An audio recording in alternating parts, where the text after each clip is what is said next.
The title I have tonight, or today, is particularly depressing, 5 threats. I think we hear a lot about threats, so let's turn this around. Let's look at this a different way. Let's rather look at this in a positive sense. Let's talk about the exciting opportunities we have to actually radically change the way we do agriculture and boost yields. You know, if all farmers around the world actually got the highest achievable yields that they possibly could, we could boost yields by up to 70%. And as every good farmer knows, all of that comes from good soils. Good soils are what give the good profitability and the good yields.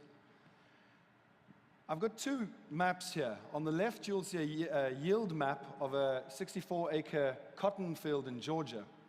And what you'll see is in dark blue, the high-yielding areas, and in red, you'll see the areas where the yields are pretty low. Now, the red areas actually correspond to areas where the soils are poor. When you look at the profit map on the right-hand side, you'll see that there are many red areas on that map where the profitability is actually below 0. The farmer's making a loss. So on this field, about 10% of his farm, of that field, is making a loss. So the best way of improving yields is to raise the average of that field, and the best way of doing that is by improving those marginal areas. If you improve those marginal areas, you're going to be able to raise the yield overall, and the way to do that is through the soils. Now, soils have a very, very long memory. Our friends at Early Bird Services in Illinois, Daniel Stoll is in the audience here, gave me some of these maps. These are reflectivity maps. And in brown, you'll see areas where the soils are good. And in green, you'll see areas where the soils are not so good, less fertile. What you see on this map here, in the top right-hand corner, is a green stripe. Now, that stripe actually corresponds to where a railway line ran through that farm some 80 years ago. So 80 years ago, there's a railway line there. It contaminated some of the soils, displaced some of the topsoil, and after 80 years, that farm still has not recovered. So these soils have a long memory. They have not recovered in such a long time. Here's another one. If you look at the top left-hand corner there, you'll see an area where the farmer has actually put in some tile drainage system. And you can see what's happened there is that drainage system has actually made a more homogeneous area. The soils are better. And he has one nice management unit. If you look at that whole field, though, you can see it's very patchy. Now, for a farmer to manage that field properly, he really needs to divide that field up into management areas, management zones. And it's going to be very difficult to do with that kind of patchwork. So this kind of farmer here, after seeing this kind of map, could make a good management decision and perhaps decide to implement drainage on all of his land. Here's another one. Have a look at this little green spot in the middle there. That's an area where about 40 years ago there was a grain crib, a barn where they used to store the grains. That's been torn down 40 years ago, but still, that area there is not producing properly. The soils are compromised and the yields are down. Another interesting thing here is if you look left and right on this map, you'll see that on the left you've got great soils and on the right not so good. Now, it turns out that this whole field, many years ago, was actually managed as 2 different fields. And on the one field, on the one side of the hedgerow, they had good management, and on the other side, not so good management. And there's another example of how management can actually very seriously impact soils. So it's all about the soils. It's about conserving those soils, but not only that, it's also about enhancing the soils so that we can reap off them. The Salinas Valley in California, great place. Chateau Renard region in France, Canary Islands, Broine Valley in Switzerland. What have these areas all got in common? Well, it turns out that in all of these areas, there's little to no soil disease, like no disease. It sounds like a fairy tale. But it turns out that there are quite a few other places around the world that have a similar phenomenon. And what they have in common is suppressive soils. These are soils that contain microorganisms that actually suppress disease. They protect the plants from disease via a tight-knit army of microbes that actually defend the plant. Here's two pictures from Wageningen University in the Netherlands, where they've planted into suppressive and conducive soils. On the left-hand side, and on both of them, they've given rhizoctonia. They've inoculated with rhizoctonia. On the left-hand side, you can see that the suppressive soil has actually managed to ward off the damping off, whereas on the right-hand side, the disease has just gone through those seedlings and basically caused damping off. This phenomenon is actually biological. So if you sterilize those soils, you remove that phenomenon of suppression. And as I showed you in one of those previous maps, you can actually remove that effect through bad management. So what if? What if we could actually transfer the characteristics of suppressive soils into non-suppressive soils or normal soils? What if we could create super soils? Well, we can. We can create suppressive soils if we take an inoculum of anywhere between 0.1 and 10% of the suppressive soil and go and dump that into the conducive soil. So you can actually create super soils. What happens if we could not only do that, but maybe isolate the beneficial microbes that are in these soils, figure out what it is in those soils that we really need, and use those to create super soils? The previous speaker, Dr. Murphy, highlighted that we've only ever identified about 1%, I think he said 1 to 2%, of all microbes in the soil. I mean, that's phenomenal. What could we achieve if we harness those other 99%? And I do believe, as the previous speaker said, that is going to be the new frontier of research. So a lot of the speakers today have spoken a lot about the microbes outside of the plant. But what about the microflora and the microbes inside the plant? What about endophytes? Well, here's some interesting science. Researchers studied grasses in the geothermal hot springs of Yellowstone Park.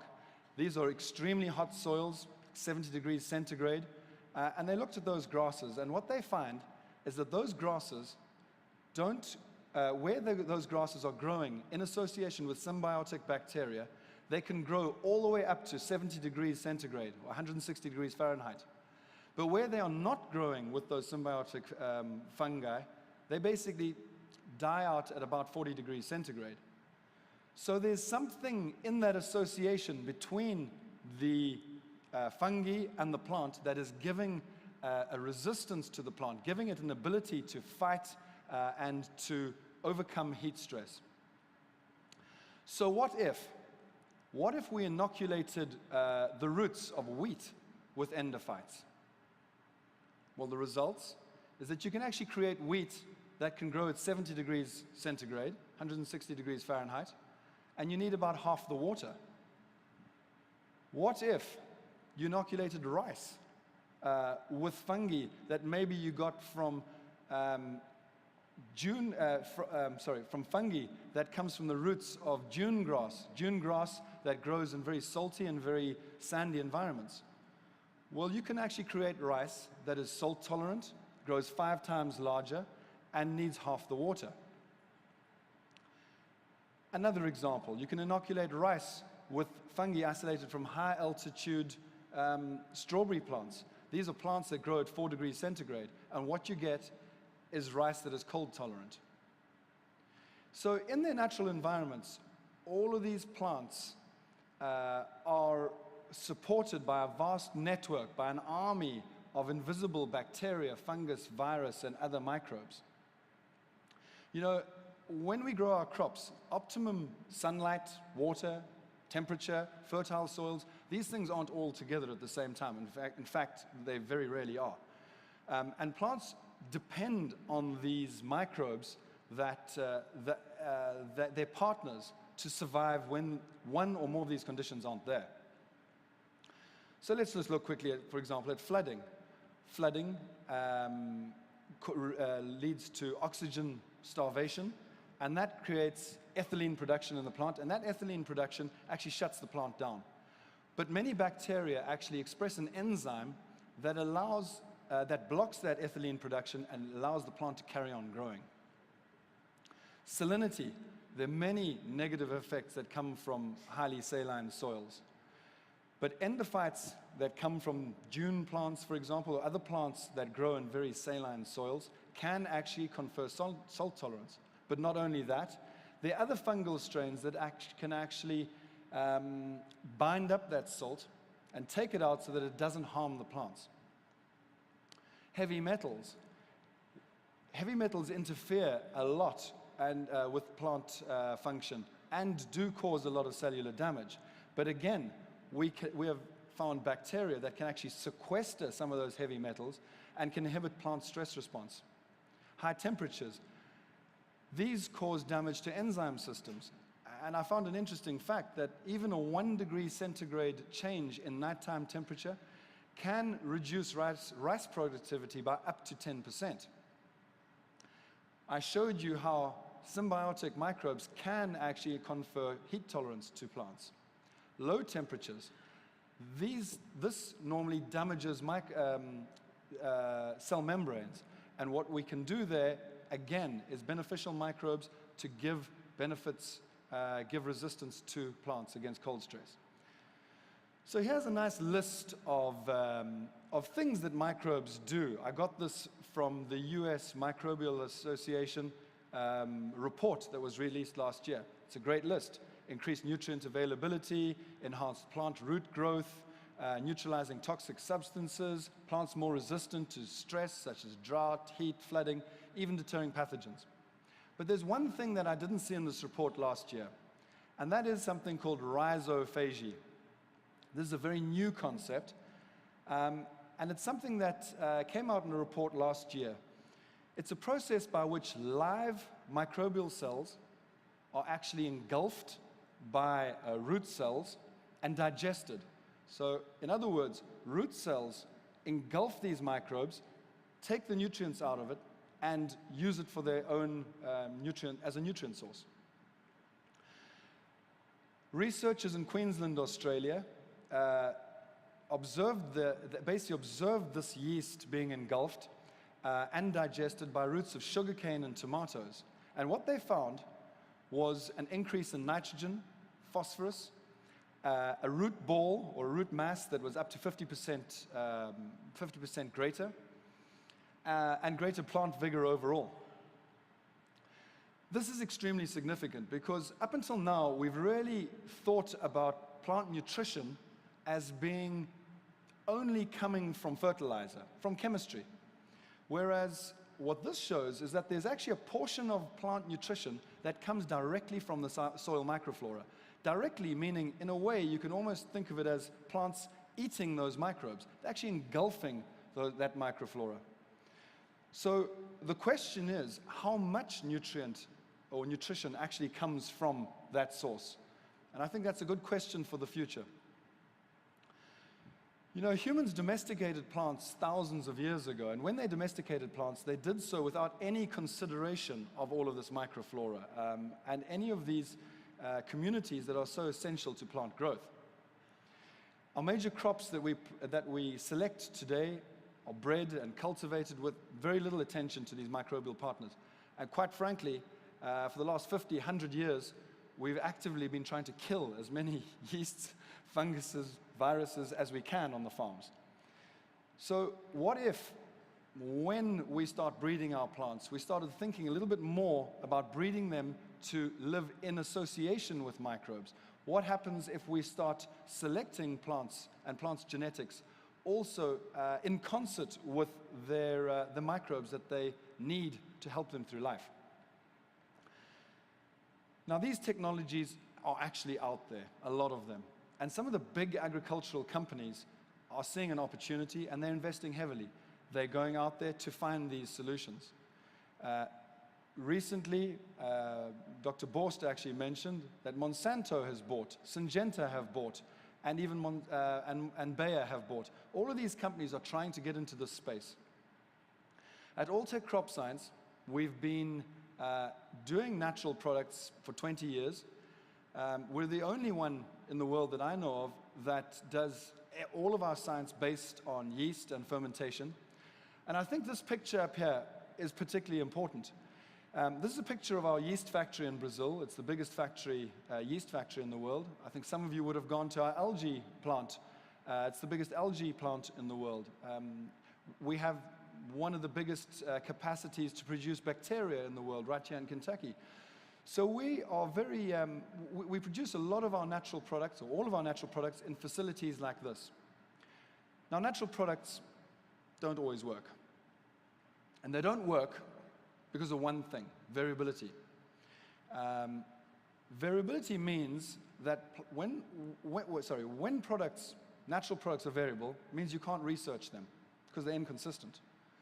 You can't determine accurately the timing of application, the dosage. So if you can't identify that, it makes it very difficult for a professional grower to use.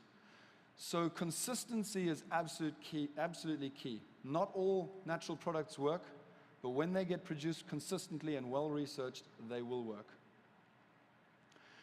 In Alltech Crop Science, we have a range of products for every stage of crop growth, starting from the soil.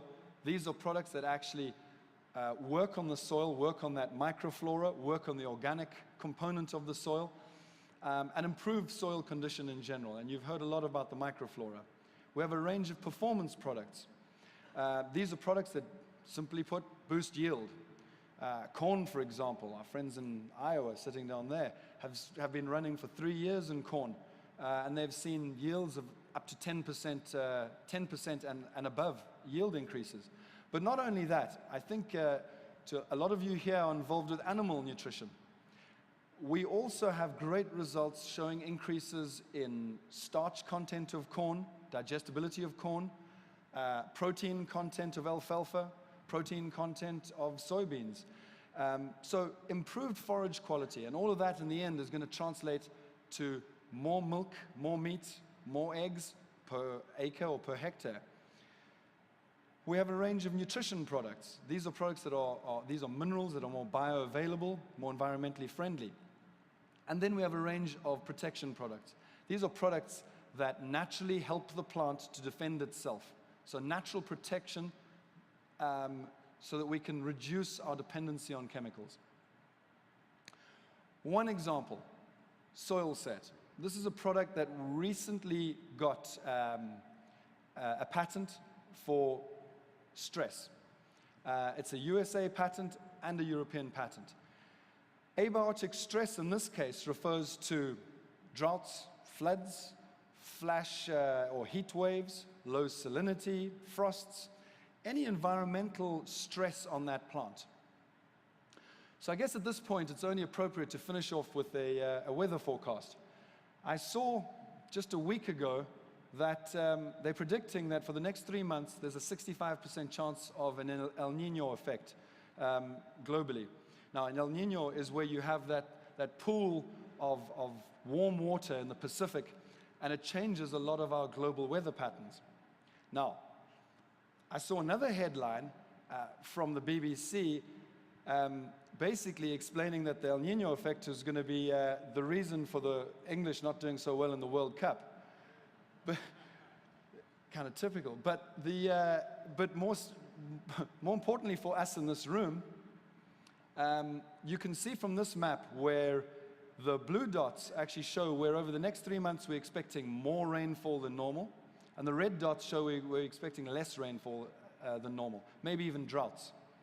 So what we could get over the next 3 months is higher than average rainfall, higher than average global temperatures, maybe even record highs.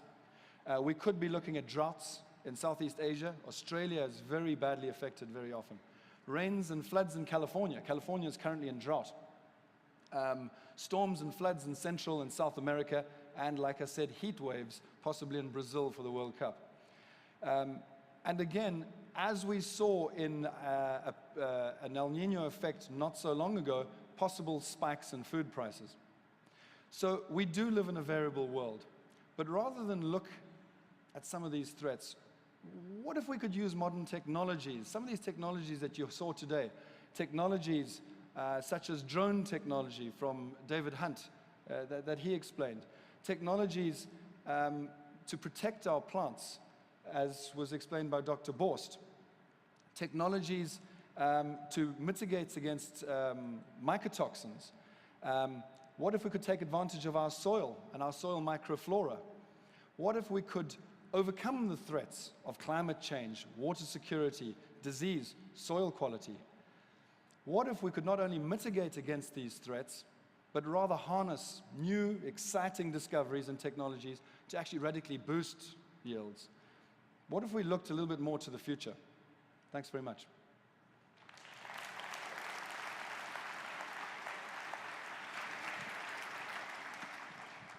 Thank you, Robbie. I'm pleased to say that the England manager has selected a very young team. They've all been told to turn the thermostats up at home, so we're going to be ready for Brazil.